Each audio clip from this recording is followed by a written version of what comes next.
Myself Saif Khan. I am from Tajpur Kurra, Dillar Nagar. Today my topic is multiple allelism.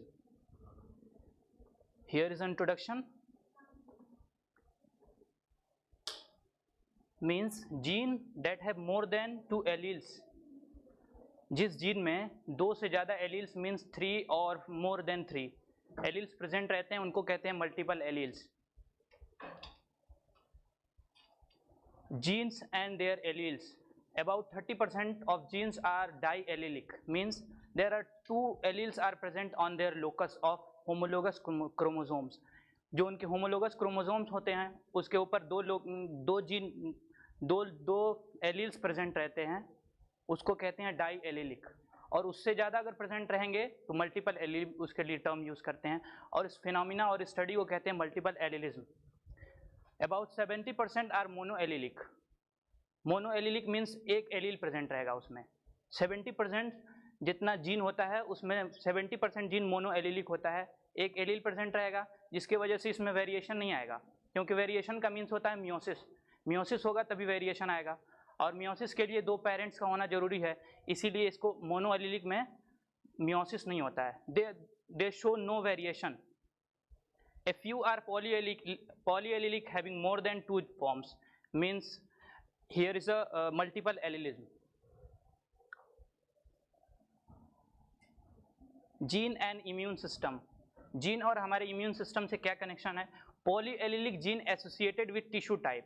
पॉलीएलिलिक जो gene होते हैं वो tissue type से associated होते हैं. Genes so varied they provide our generation to DNA fingerprints. DNA fingerprint सबका specific होता है, मीन्स सबका डीएनए फिंगरप्रिंट्स अलग अलग होता है, मीन्स सबका जीन और उसका उसमें जीन जेनेटिक मटेरियल सबका अलग रहता है.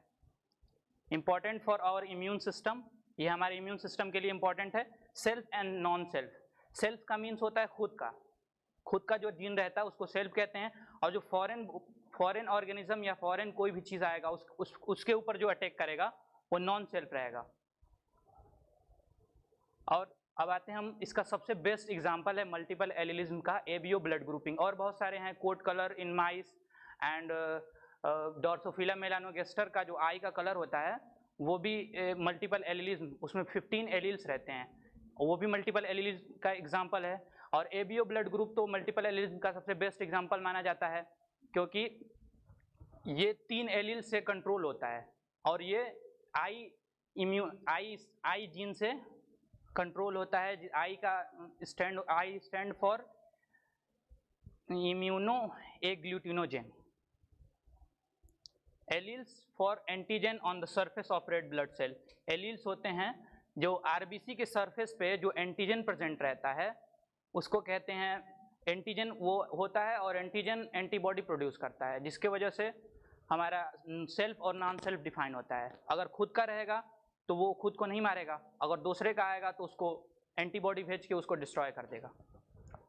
2 types of allele are codominants. Means A और बी एक दूसरे के लिए कोडोमिनेंट हैं, एक दूसरे के लिए इंडिपेंडेंटली अपने डोमिनेंस करेंगे, एक दूसरे में किसी का इंटरफेयर नहीं होगा, उसको कहते हैं codominant. And one and both are dominant over third. Means O पे ये दोनों डोमिनेंट करते हैं, ओ इन दोनों के लिए रिसेसिव माना जाता है. Alleles I A produce antigen A. Alleles I जो होता है, आई का मतलब जीन होता है जिसके ऊपर एलील्स ए प्रेजेंट है, वो प्रोड्यूस क्या करेगा? एंटीजन ए का जीन प्रोड्यूस करेगा. ठीक है, उसके आरबीसी के सरफेस के ऊपर ए का एंटीजन प्रेजेंट रहेगा और वो बी के लिए घातक रहेगा, वो बी के लिए एंटीबॉडी प्रोड्यूस करेगा. अब हम अगर बी ब्लड को डोनेट कर दें तो फिर एग्लूटिनेशन हो जाएगा, जिसकी वजह से आरबीसी डिस्ट्रॉय हो सकता है. Allele I B produce antigen B. Allele I B जो होता है उसके आरबीसी के सरफेस पे एंटीजन बी प्रेजेंट रहता है और वो एंटीबॉडी ए के प्रति अपना सेंसिटिविटी दिखाता है. Alleles I produce no antigen. I के आरबीसी के ऊपर कोई एंटीजन प्रेजेंट नहीं रहता है.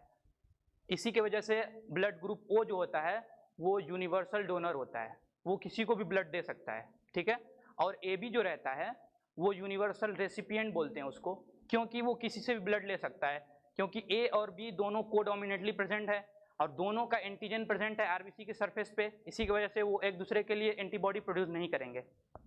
Here is a chart, ABO blood system. Genotype IA produce phenotype blood type A. Parent से एक पेरेंट से A आएगा, एक पेरेंट से A आएगा, तो ब्लड ग्रुप A और A दोनों में डोमिनेंट होगा, A ही डोमिनेंट करेगा, तो यहाँ फिनोटाइप उसका होगा वो A होगा. फिर A और B ये को डोमिनेंट करेंगे इंडिपेंडेंटली, और इसका ब्लड ग्रुप जो रहेगा वो AB रहेगा. और फिर A और I मतलब I के पास तो कोई नहीं रहेगा, तो A ही डोमिनेंट करेगा इस पे भी, और I रिसेसिव होता है हमेशा. और B के ऊपर भी B ब्लड ग्रुप रहेगा, ये डोमिनेंट करेगा. फिर यहाँ पे भी B डोमिनेंट करेगा, क्योंकि I रिसेसिव प्रेजेंट है, इसके ऊपर कोई भी जीन प्रेजेंट नहीं है, एलील प्रेजेंट नहीं है.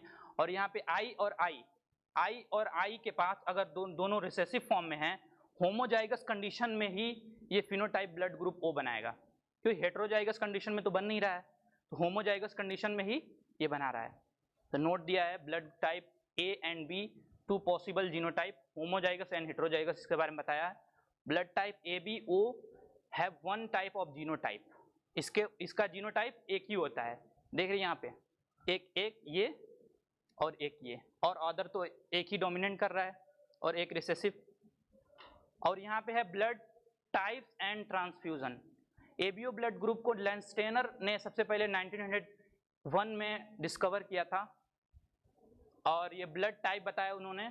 Blood type very and your immune system recognise your own blood, जिसके बारे में मैंने पहले बताया था कि वो जो सबका इम्यून सिस्टम अलग अलग होता है, वो खुद के चीज को पहचानता है और फॉरेन के ऊपर अटैक करता है, उसको सेल्फ और नॉन सेल्फ कहते हैं.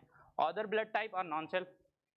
If a blood which is incompatible with your body is transfused, it will result the agglutination of foreign blood cell.